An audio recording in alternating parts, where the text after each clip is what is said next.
Rewmi 24 TV.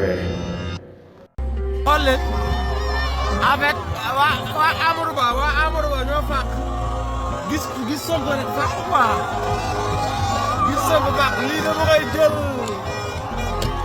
tijjil ma